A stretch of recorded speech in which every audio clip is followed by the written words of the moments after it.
I love smoking weed. This is awesome. Just, ah.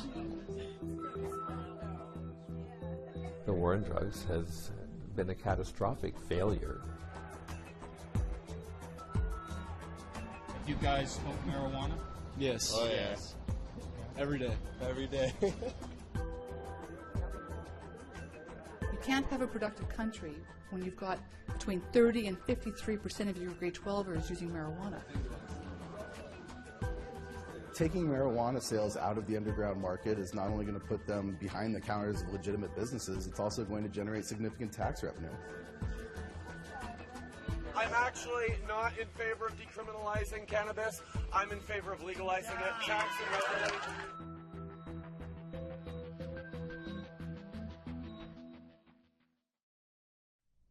Hello, I'm Roger Smith.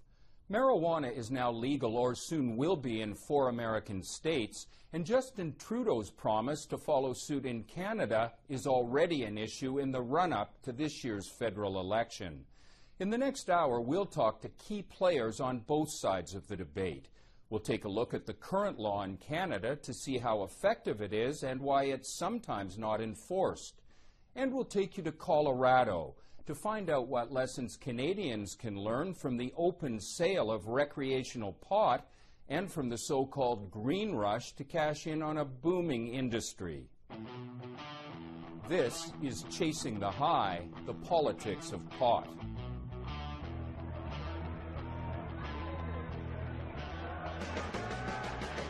In Colorado, the annual April 20th Weed Day drew a bigger crowd than usual last year as pot smokers celebrated the end of prohibition and their outlaw status. Marijuana is now legal in the state and it's easy to buy. There are more pot shops in Denver than Starbucks and McDonald's combined. They offer a dizzying array of choice. Today we have Sour Diesel, Deadman OG, and Bubba OG for our exclusive shelf. We also have Glass Apple, Deadhead, and Kong for our top shelf. To some Canadians, it might seem like nirvana. To others, a nightmare. But scenes like this could play out in Canada if marijuana is legalized. As the debate about the future heats up, it begs a look at the past, at how an ancient plant properly known as cannabis was banned in the first place more than 90 years ago.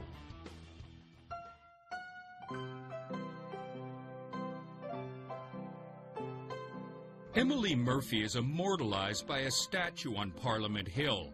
She was one of the famous 5 who successfully fought through the courts to have women recognized as persons.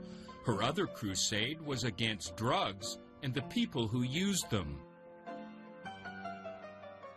In magazine articles and a book called The Black Candle, she raged against Negro and Chinese drug dealers.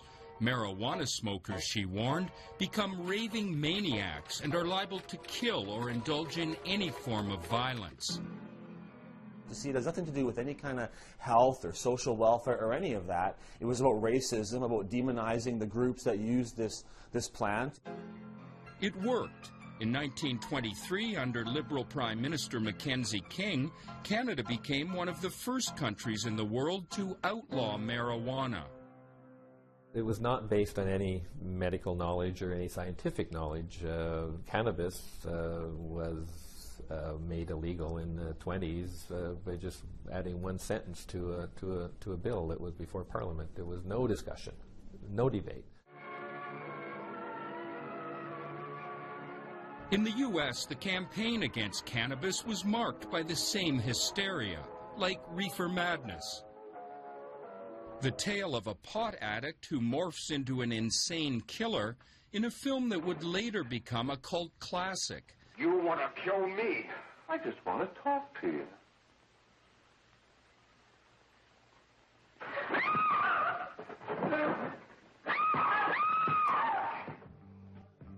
In 1937, Franklin Delano Roosevelt signed the Marijuana Tax Act, effectively banning cannabis. Pot remained on the fringes till the 60s, when it became a symbol of the counterculture rebellion and a target for Richard Nixon. Richard Nixon was really the founder of our modern war on drugs, and he was known to despise marijuana, and particularly marijuana users. In Canada, there have been calls to rethink prohibition. In 1972, the Ledane Commission recommended decriminalization of possession of small amounts. 30 years later, a Senate committee called for outright legalization. Both Jean Chrétien and Paul Martin proposed decriminalization, but neither followed through. Now, medical marijuana is legal but still controversial, and recreational use is on the rise. It's not just the crowd that turns up for the 420 smoke-up every April.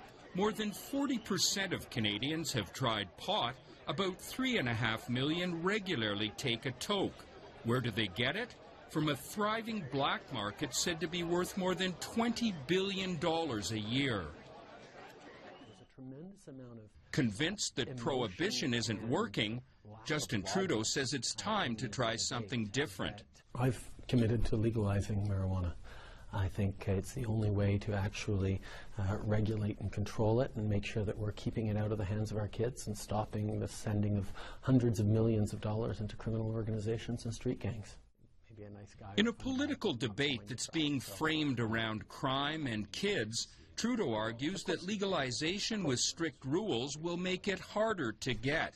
The fact is, kids find it easier to access marijuana than they do even alcohol or cigarettes. So the current prohibition isn't working, and I believe in protecting our kids. Because of his promise, Trudeau's been targeted by a conservative attack ad. I'm actually not in favor of decriminalizing cannabis. I'm in favor of legalizing it. Imagine selling marijuana just like cigarettes and alcohol. Justin Trudeau, he's in way over his head.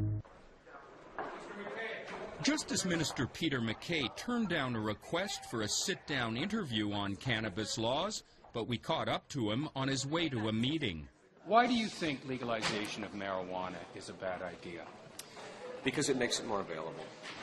And for that reason, having marijuana more available to children in particular, which we're hearing more and more from scientists, health experts, which has very adverse effects on the development of a young person's brain. The Conservatives are toying with a proposal to give police the option of issuing a ticket for possession of up to 30 grams instead of laying criminal charges that often don't result in convictions. The ticketing offense option has been advocated for by the chiefs of police to bring about, frankly, greater enforcement. Enforcement that is proportionate to, say, the treatment possession of alcohol in the public. There are some common sense aspects to this. Thomas Mulcair is skeptical about the claim legalization will make it harder for kids to get. Because it would seem that if you make it more widely and legally available, that it follows that young people, like other people, will have more access to it, which might increase use. The NDP favors decriminalization. Many legal experts call that a half measure because selling marijuana would still be a crime. But Mulcair insists it's a better first step than what the Tories and Liberals are proposing. But Canadians deserve better than that, than having simply one side saying, snap your fingers and everything's going to be legalized and there's no problems even with complex issues like supply, and the other side snapping its fingers and saying, that's totally irresponsible, we shouldn't even think of legalizing.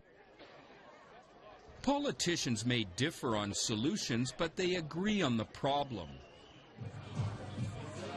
On the health side, cannabis is more powerful. More people are using it at a younger age. On the public safety side, bikers and other gangs grow marijuana illegally, feed the black market, smuggle it to the U.S., often in return for cocaine and guns. Turf wars are violent. Crops are stolen, gun battles, murders, innocent bystanders caught in the crossfire.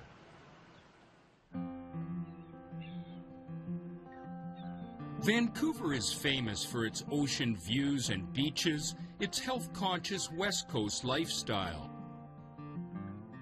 But it's also known as the cannabis capital of Canada, home of BC Bud, and the indoor grow operations that started here and spread across the country. This was a marijuana grow operation. We took over $1 million worth of marijuana out of this house. As head of the Vancouver Drug Squad, Cash Heed tore down a lot of illegal grow ops, even in fancy neighborhoods like this. Filled with marijuana. Filled with marijuana. Every room, it was either a clone room or a flowering room. There was dried marijuana in here. It was just one large marijuana facility. As a matter of fact, the plants were the size of Christmas trees in the basement of this particular location. Despite all the big busts like the one at this house 12 years ago, Cash Heed came to realize cops were losing the war. I took 43 grow ops off record in Canada in one day here in Vancouver. Didn't make any difference at all. I've had record-breaking number of arrests related to drugs here in Vancouver. Haven't made one bit of difference at all. So all the houses on this road are multi-million-dollar houses. Heed went on to serve briefly as BC's Solicitor General and has joined other former politicians in a group called Stop the Violence. I took him into a marijuana grow-op. He argues that if cannabis is legalized, regulated, and taxed, just like alcohol and tobacco, it will bring down prices, drive the black market out of business, save money on law enforcement, and raise revenue for governments instead of criminals. Again, it is reducing the profits that are going to organized crime. It's generating some tax dollars that can be put in programs that are needed, whether it's around drug prevention, whether it's around education, or whether around health concerns that we need money for. It's very expensive for Canada to enforce these laws. The economists that I've seen say that we're spending about $1 billion a year nationwide to enforce the cannabis laws, and we're losing out about $1 billion in revenue. So whether it's healthcare, whether it's financial, whether it's civil and human rights, whether it's just having a just and safe society, cannabis legalization will make all those things better. It's very hard to tell. But Pamela McCall isn't buying that. Alcohol's way easier to detect. She speaks for a group that is fighting legalization in the U.S. and Canada. The majority of people would like to be protected from driving down the highways with drug drivers coming at them, from their children being aggressively marketed to by, drug industries that want them as customers, and they want to have a productive country. You can't have a productive country when you've got between 30 and 53% of your grade 12ers using marijuana. That's not where this country should be headed. So we see that there's significantly more activity in the prefrontal cortex. Neuroscientist Andrew Smith studied the brain activity of 19 to 21-year-olds and found that pot smokers had to work harder at tasks that measured functions like organizing, planning, and impulsive behavior. So the brain is, in a sense, in overdrive. Essentially, it's an overdrive, that's right. Her conclusion, using marijuana before 25, when the brain is fully developed, will cause problems later in life. I really strongly believe that marijuana use in the teenage years is setting yourself up for failure or setting yourself up for just a more challenging life.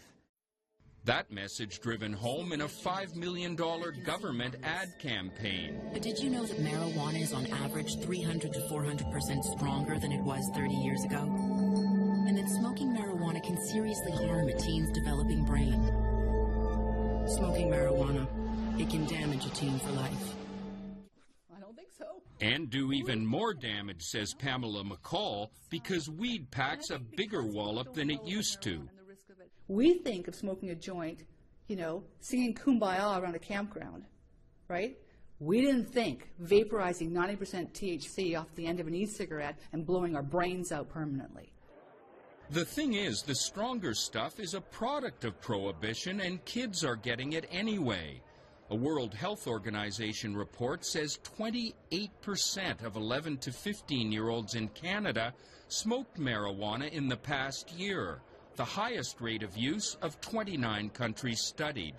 The war on drugs has been a catastrophic failure in terms of protecting public health and public safety. It's, in fact, done the opposite. Donald McPherson is director of the Canadian Drug Policy Coalition. His group believes legalization is the best way to control who sells marijuana, who buys it, and what's in it. It's not a benign substance at all, so that's why we need a more recent discussion.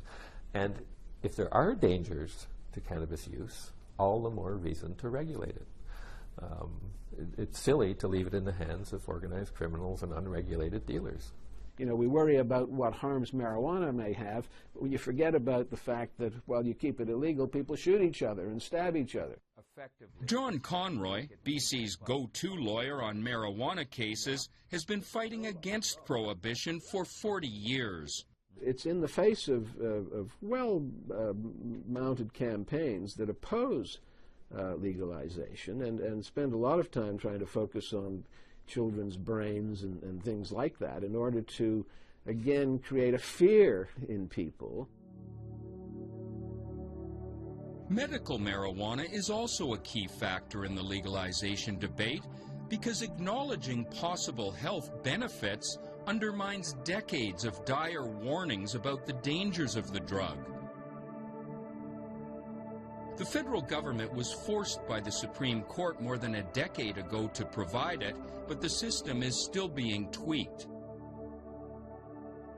This is Tweed, one of the 20-plus companies licensed to produce medical cannabis under new rules set last year by Health Canada.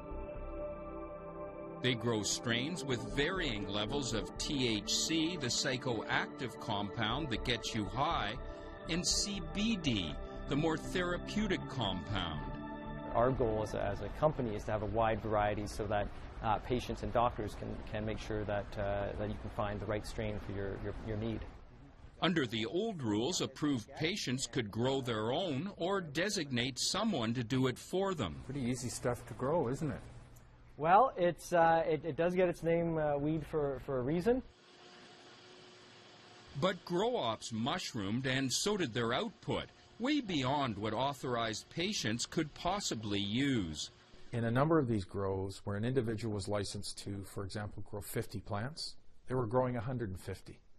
And the reason they were growing 150 was they were selling the extra 100 plants out the door because the profit was significant. To the black market. To the black market. Oftentimes, organized crime was involved in that. Some patients are fighting in court to keep the right to grow their own and strike down the new rules that say they can only get it from licensed producers by mail or courier.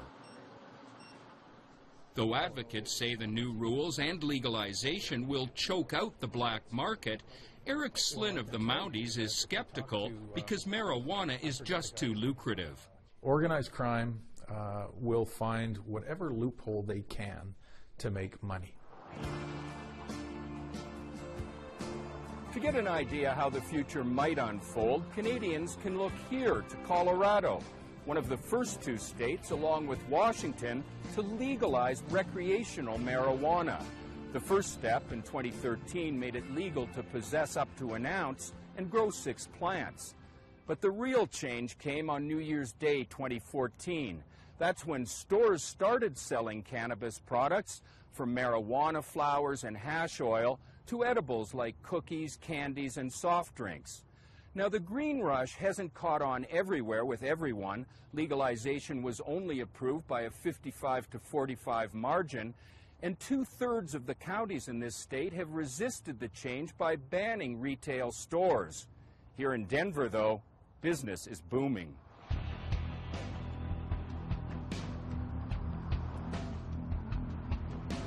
The pot shops are called dispensaries, a holdover from the days when they sold only medical marijuana.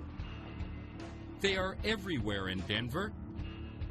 This stretch of South Broadway has so many, it's been dubbed the Green Mile, and it's where Andy Glaviano shops. It's no different than walking into a liquor store and buying hard liquor and doing that. It's the same thing. And where did he buy it before? Same place the kids and people in Canada get it. The black market. The black market, exactly. Denver's thriving retail trade is drawing tourists from across the country and around the world. 11 o'clock on a Saturday morning, and they're climbing aboard for the My 420 tour, of all the new sights and smells the city now offers. Here they can openly do what they have to hide at home. James Martin came from Georgia. What would happen if you were doing this in Georgia? This doesn't happen in Georgia. Kyle Houghton flew down from Alaska. Why are you here? Just come down and check out the different dispensaries and see the scene in Colorado. It's the new pot capital of the world. Though it's still illegal to smoke in public, it's encouraged on this bus. The guides hand out joints and pipes, along with a little advice not to overdo it. You're a mile above sea level, so marijuana's going to affect you a little stronger than it does anywhere else. I love it. Oh my God. This is so awesome. They need this in California. They learned about how free and how normal it is. And I think the normalcy of what they have hidden for so long is a shocking thing for them. And what we'd like to provide is a unique experience around that freedom, that once they actually come and do it and they're experiencing something fun, it's a mind-blowing experience. Cannabis tourism is one of the spin-off businesses spawned by legalization, but the real boom is for those who grow and sell it.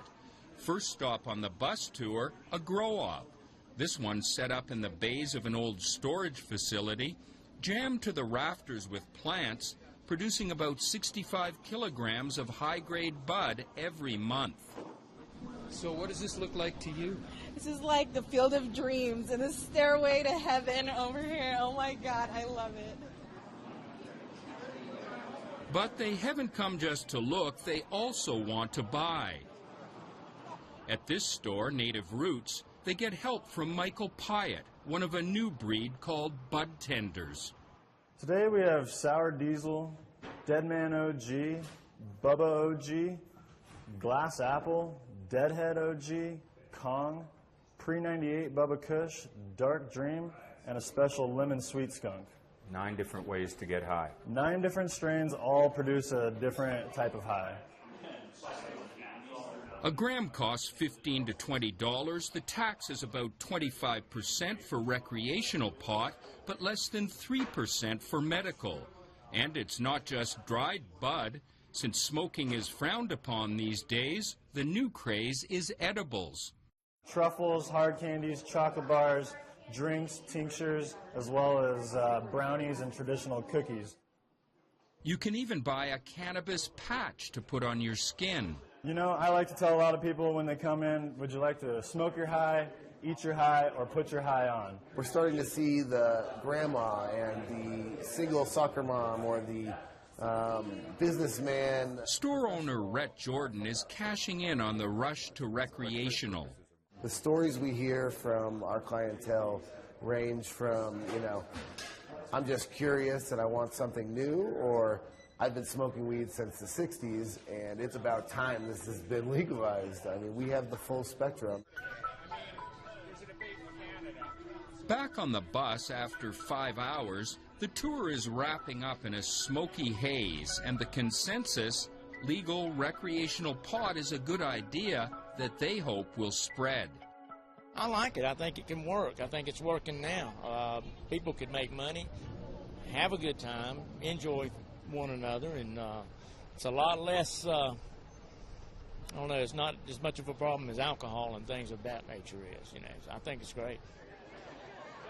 Supporters of legalization insist the system so far is working well. We're not seeing any sort of serious problems that are ensuing as a result of this. Teen marijuana use in Colorado has not increased, whereas nationwide it slightly has. We're really just, what we're seeing is life as usual, except hundreds of millions of dollars in marijuana sales are taking place in regulated businesses instead of the underground market. Mason Tavert turned to marijuana after a teenage drinking binge put him in hospital. He was a key player in the campaign for legalization in Colorado and is now pressing for more states to follow. Most importantly, we need people to understand that marijuana is a less harmful substance than alcohol, both for the consumer as well as for society. And marijuana is less addictive, it's less damaging to the body, and it's less likely to contribute to violent and reckless behavior. Marijuana may still be illegal in Canada, but in Vancouver you don't have to look far to find it. Just drop by Mark Emery's Cannabis Culture headquarters.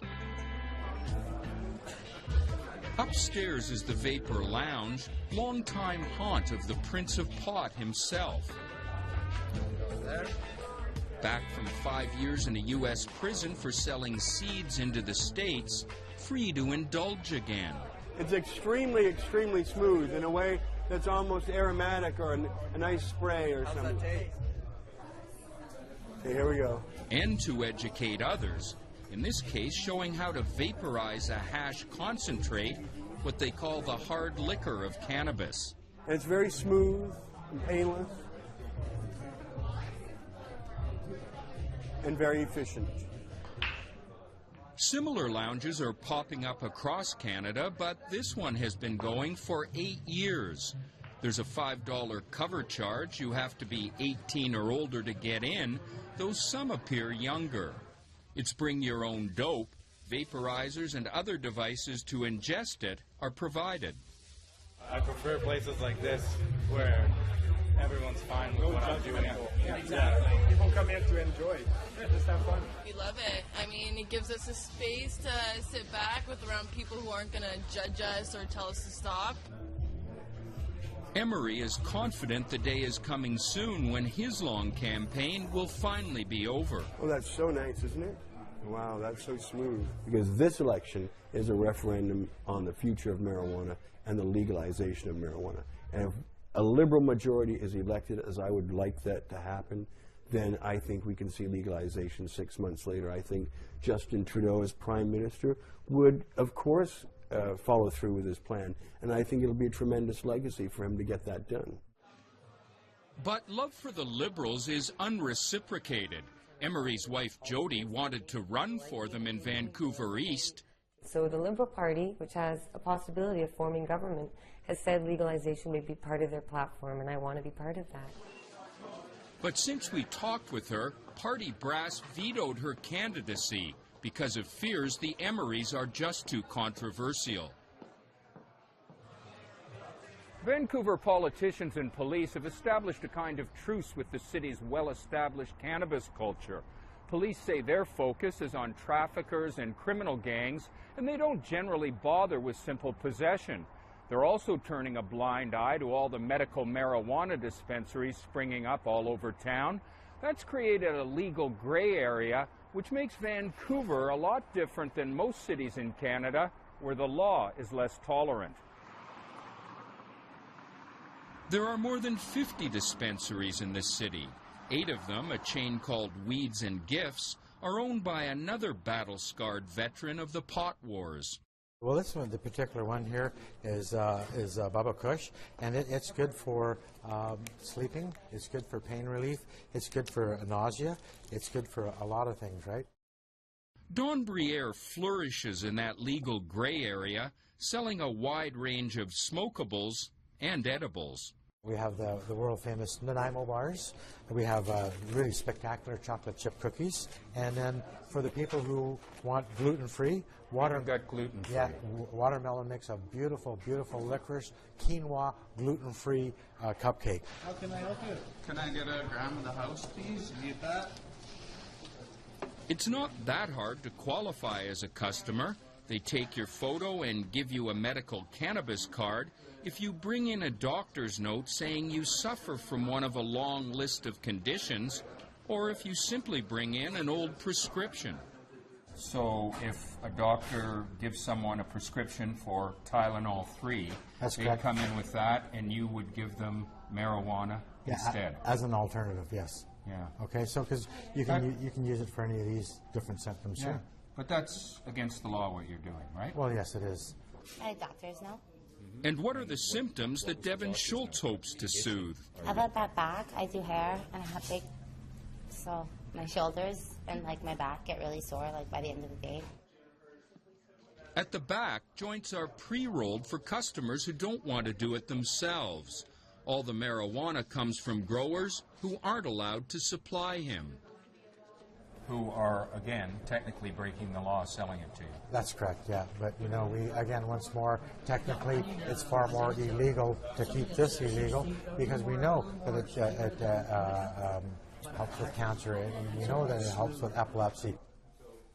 And it's less addictive, he says, than many prescription drugs.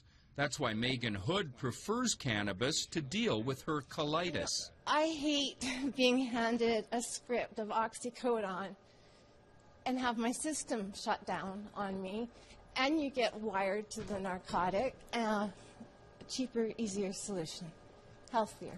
I'll take 2 of the Rockstar and 1 of the Candy. Why are you buying cannabis?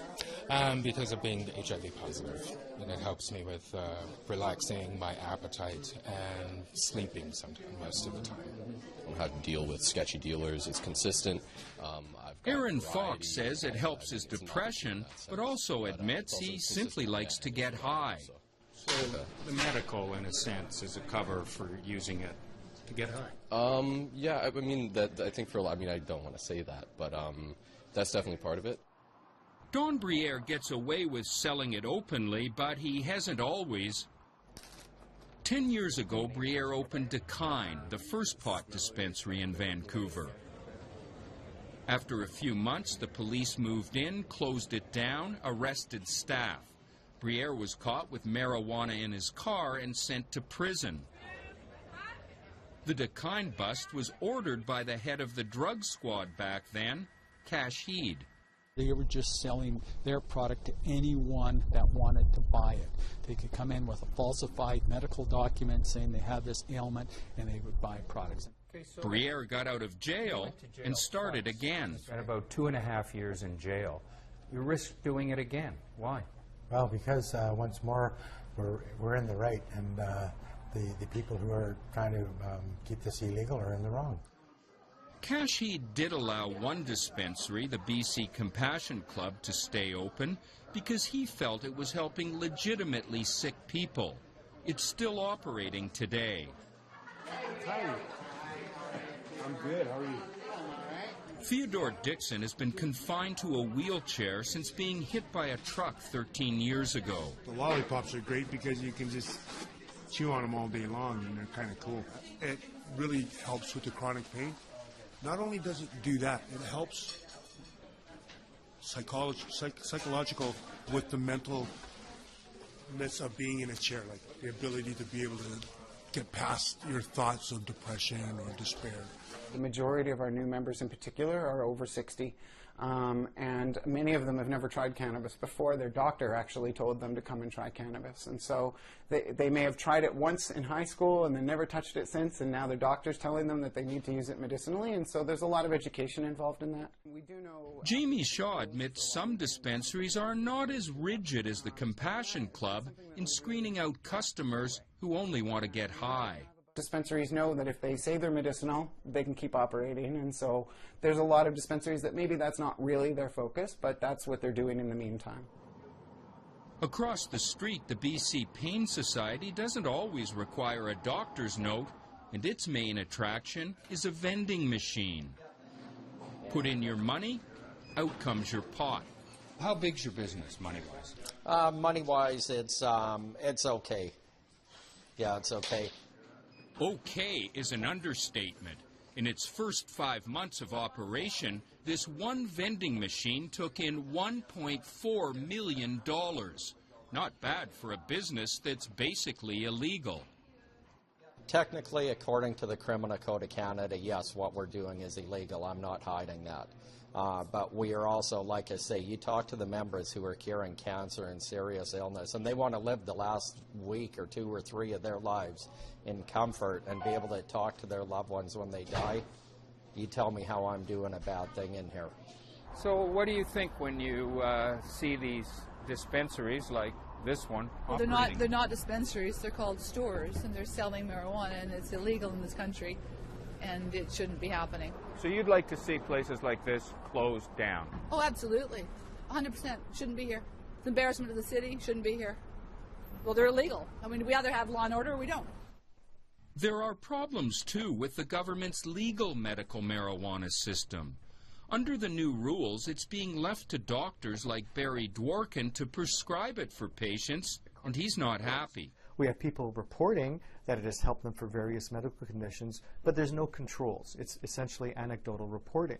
And so you have the cart before the horse with regards to prescribing. His concern, cannabis isn't an approved drug, and the Canadian Medical Association doesn't sanction its use. Until he sees more scientific evidence, Dworkin will just say no. So anyone coming to you and asking for medical marijuana isn't going to get it? They're not going to get it. Some opponents of pot suspect medical marijuana is a Trojan horse, paving the way to outright legalization. Pamela McCall thinks only a small minority of users have legitimate health problems. Why are the others getting it? Because they're scamming the system. And why do they want it? Because they want to get high. And they want to sell it. But here's a case where medical marijuana clearly seems to be working. 6-year-old Liam McKnight has Dravet syndrome, a rare form of epilepsy that caused dozens of seizures every day. His parents tried 10 different anti-epileptic drugs, but none stopped the spasms. He couldn't eat. He didn't ask to eat. He didn't ask to go to the bathroom. He didn't ask to play. He just sat there in a fog because he was taking so many medications. Not sure what to do next, Mandy McKnight reluctantly agreed to a suggestion they try cannabis. At their home in Constance Bay near Ottawa, they made a marijuana and coconut oil paste to feed Liam.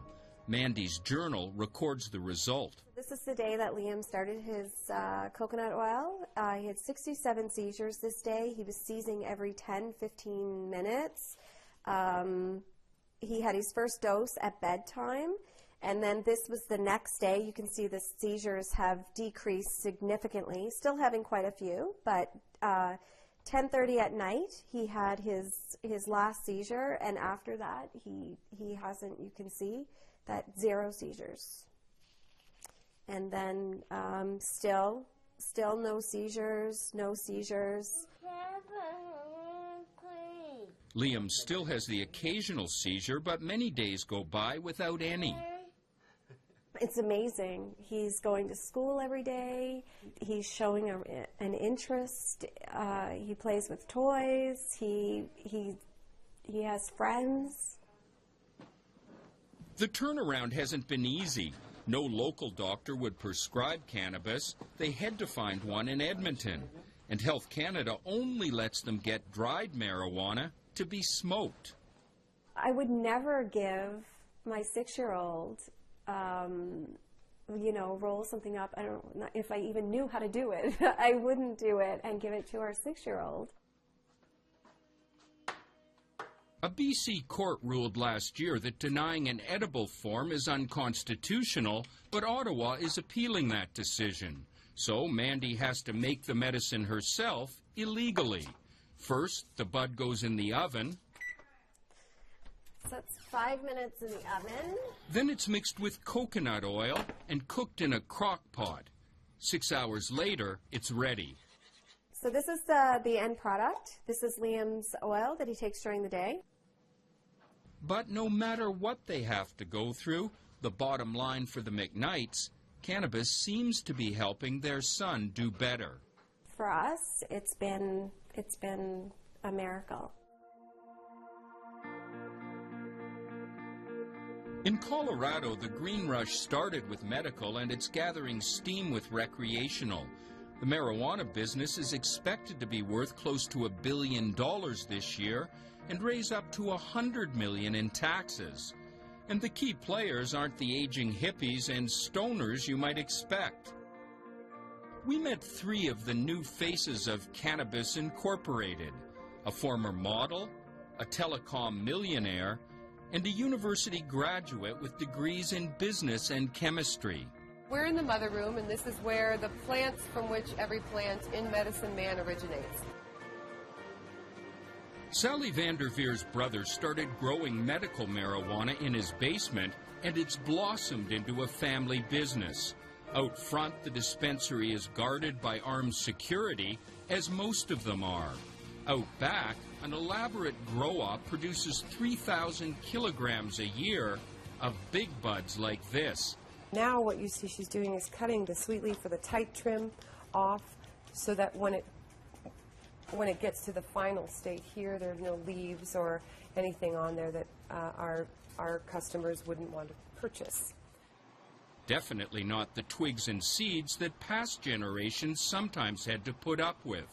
This is our expansion that we just opened a few weeks ago, and we spent the last year building this out. We've spent about $3.5 million to make the state-of-the-art facility. This is truly this. You're never going to see marijuana grown like this anywhere else in the world. You're not going to see it. Double your capacity. More than double our capacity. The irony is, Vanderveer knows how to grow marijuana, but doesn't use it herself.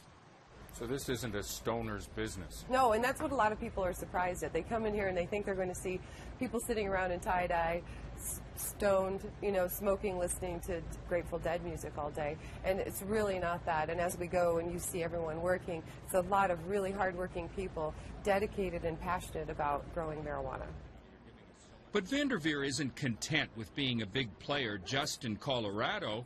The aim now is to license Medicine Man's business plan and growing techniques to start-up companies in other states. We have bigger dreams. We want Medicine Man to be a household name for marijuana. So when you think of medicine, or when you think of marijuana, you think of Medicine Man, kind of like the Costco of pot, which we've been on TV as saying, or Starbucks of marijuana. For those who don't like to smoke it, here's a popular way to eat it. Truffles produced by Dixie Elixirs. Chocolates, candies, and drinks infused with cannabis started as an easier way to take medical marijuana, but sales have taken off since recreational was legalized. The demand for adult use products is far beyond anything that we could have dreamed of. In early January, we were selling more in a 3-hour period that we did in the previous months in 2013. And so we're dealing with this explosive growth, all the while, building this plane as we fly it. Nick Nolan is an extraction technician. He takes ground-up marijuana and puts it into a supercritical fluid extraction machine. So this is approximately 3 pounds of raw marijuana that fits into the 5-liter vessel. He pumps in CO2, heats the mixture, and the result? So here's an example of a little bit of raw oil that has come out and we produced today. This is essentially 60 to 70% THC, and that's by weight, and this is what will be processed and put into the edibles itself. The end products, especially those chocolate-dipped truffles, are flying off the shelves.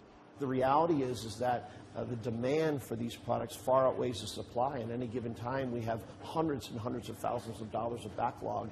Trip Kieber made millions in the telecom business, came west to retire, but saw an opportunity in what's been dubbed the dot-bong revolution. Indeed, it does feel a lot like a dot-com startup. I really refer to us as a wellness company. We have a yoga studio and a boxing gym upstairs, which you generally don't find in the marijuana facilities. I said about 2 years ago, and it was relatively sensational, but when you invest in marijuana, you're investing in America, and I believe that fundamentally be the case. Ma'am, did I give you the medical marijuana one or just a rec? With the dream of making big money, a lot of people want to get in on the green rush, and there are even courses to teach them how. Does anybody have any questions? I'm Chloe. I own Cloverleaf University. Chloe Villano is passing on lessons learned when her teenage brother was diagnosed with terminal cancer and a doctor prescribed cannabis to ease his pain. It makes the last months of your life livable when you have a terminal disease like that. As the medical marijuana industry took off in Colorado, Villano set up a consulting company to help newcomers and ended up with so many clients, she put them in classrooms. And that's how I ended up starting Cloverleaf University. And the thing is, if you interconnect them, it makes it easier. They're learning how to grow, cultivate, infuse product manufacture license, extraction techniques, how to run a business, how to operate a legal cannabis business, how to manage cash, and a lot of things that are very imperative to the industry today. As it did in Colorado, the marijuana industry in Canada started small with medical grow-ops like this one in Vancouver, but it's getting bigger fast.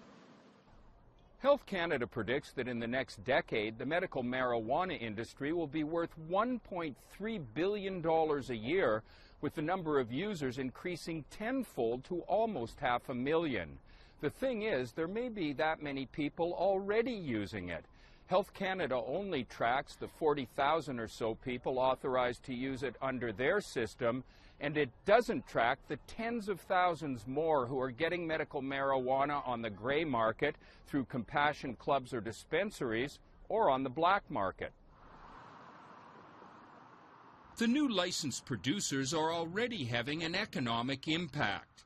Tweed, for example, is set up in an old Hershey's chocolate factory that used to be the main employer in Smiths Falls, Ontario. When it closed 5 years ago, 400 workers lost their jobs. Tweed has already hired 80 people, including Terry Graydon.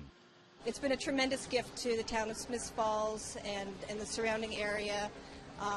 For people like myself, as a horticulturalist, to be able to find year-round employment is, basically impossible until Tweed came along. So for me, and my family, it's been very, very important, and it gave the town renewed hope. Security is tight here because of the crop. Hygienic suits are required to protect against contamination. The indoor farm is still expanding. Well, it's very much a startup feel to it. I mean, we are a new company. All of our competitors are new companies, possibly with one exception who had the Health Canada license before. And it's a new sector with a new set of rules, new supply, new demand, and as you say, a lot of interest. So of course, it feels like things are moving fast, and they are, but it's exciting. If marijuana is legalized, companies like this will have a head start on the recreational market, but they try hard to show their focus now is strictly on medical, even changing the street names of the strains they grow. It's a medical marijuana, but it's got names like AK-47 and Bubba Kush, old stoner names. Yeah, and this is why we don't sell them under that name. If you go to our website, you'll see, so for example, here it's called Chocolope is the street name, which is actually one of the less offensive ones, which we market as Clarence. And the idea being this is medical marijuana. It's not a street product, and we want to make sure that, that it sounds that way. What does AK-47 sell as? Herringbone. At the end of the day, the big game is going to be legalization. I quite frankly think that a company can make it and can do very well in the medical end if we can simply start understanding what the plant does. But obviously at the end of the day, as in Denver, legalization is the way to go. Larry Campbell, a Liberal senator, is also a strategic advisor to a marijuana company.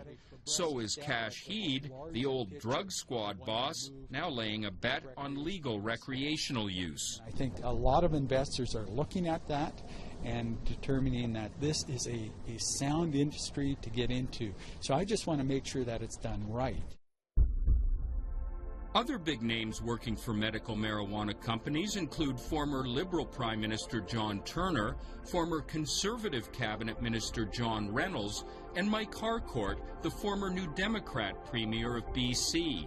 More than 1,200 companies have applied for a medical marijuana license because of the potential market. Well, it's huge. I mean, it's huge. If you think about what happened after Prohibition and the opening up of the alcohol market, that's what we're looking at. It's that big. But business columnist Daphne Bramham cautions investors looking to make a quick buck. Some companies are promoting plans to get into marijuana, then taking a quick profit after the initial jump in their stock price. It's being done enough that in the United States and in Canada, the regulators have been warning investors. These are pump and dump schemes. Be very, very careful. But I don't think it's really slowed it down very much.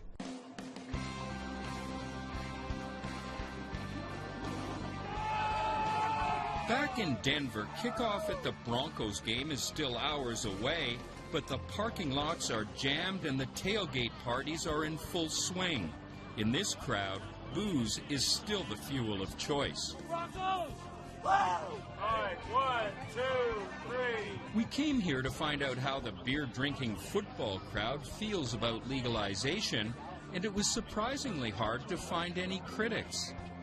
If you're just busting people for marijuana, really?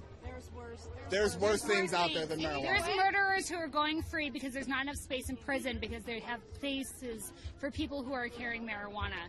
It's the same as alcohol in my book. I'm a medical professional. I'm a respiratory therapist, and I think it's awesome because a lot of people need it for pain management, you know, for their diseases and everything. I think it's awesome. I think the legalization is okay because the tax benefit is good for the community. It's a money generator. All right, now, come on in. A few blocks away at the aptly named Mile High Cannabis Shop, a few fans line up for a different kind of pregame buzz. I got some heavy duty fruity. Heavy duty. Smells great. Makes you feel good. Makes you enjoy the game even more. Why marijuana before the game? Because it's fun. You're going to have kids impaired out driving cars and operating vehicles. As kickoff nears, we finally find a group that voted against legalization. They worry about drug driving, crime, and the effect on kids. We already have alcohol, which is a problem. And to add marijuana to this issue is that it just bothers me. And when it comes to alcohol, most people don't drink to get drunk. But when it comes to marijuana, people use it to get high. Kids are going to have access to it. We've already had kids go to grammar school that got into grandma's brownies. He hits on the biggest controversy for the industry so far, edibles. All of this has marijuana in it. I can show you what we've got here.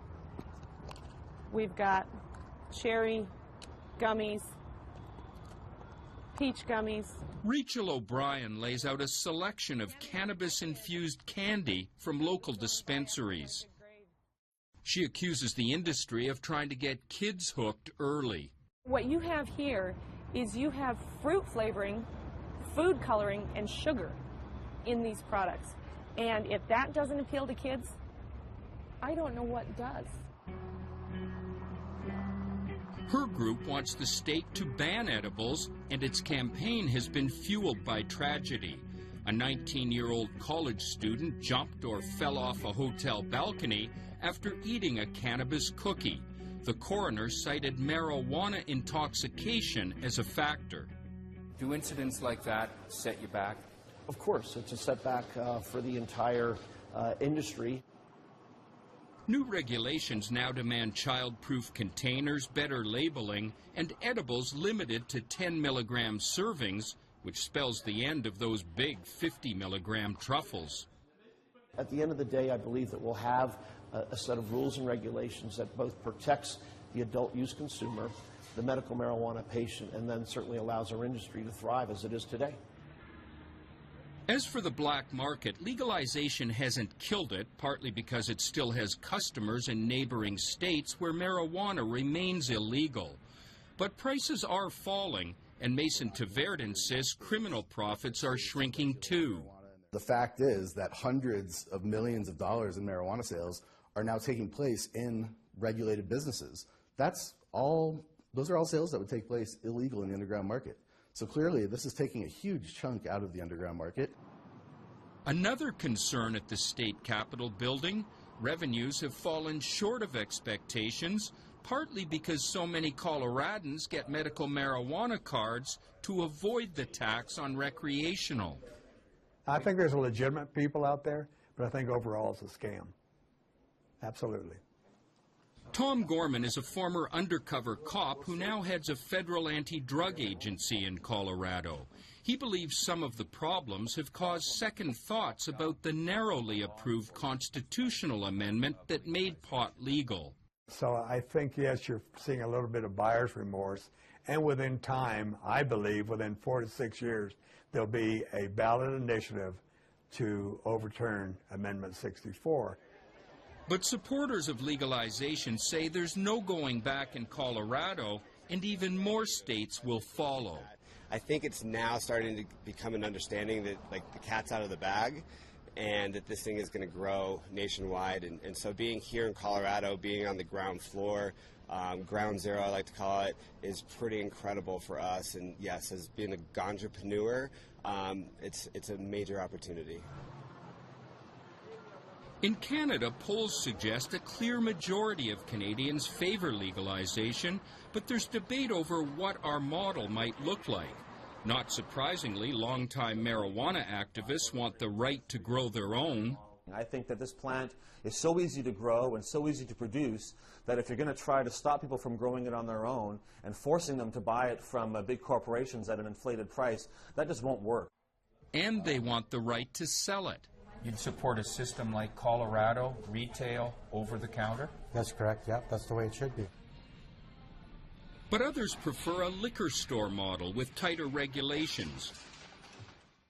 For example, the Toronto-based Centre for Addiction and Mental Health. It calls for a government monopoly on sales, a limited number of outlets, no advertising or promotion, and a minimum age to buy. You regulate the production, you regulate the wholesaling, you regulate the retailing, you regulate the quality, you regulate the amount of THC that is available in various products. You regulate all aspects of the market, just as you regulate all aspects of the alcohol and tobacco and pharmaceutical markets. Prices and taxes, they say, should be high enough to curb demand, but not so high that the black market can still profit on a cheaper product, as with contraband cigarettes. The governments can't get carried away like some of the Green Rush Financial, all thinking that this is going to be a huge moneymaker for them. You know, you've got to make sure that your taxes are reasonable so that you don't create another black market. Ottawa has the power to make marijuana legal, but the provinces would have a big say in how it's regulated and sold.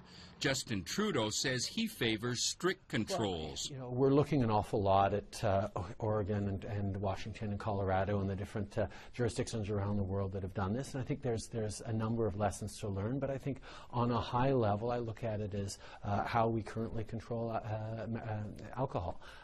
Looking at a place to control the sale, to check ID, to oversee it. Obviously, that involves working with the provinces. As for the estimated 600,000 Canadians saddled with a criminal record for possessing a few joints, he holds out the hope of an amnesty. If we change the laws, then we definitely need to look at a pardon system that will expunge that criminal record, if indeed it is for simple possession. As the debate revs up in Canada, some advice from Colorado. Canadians are smart people.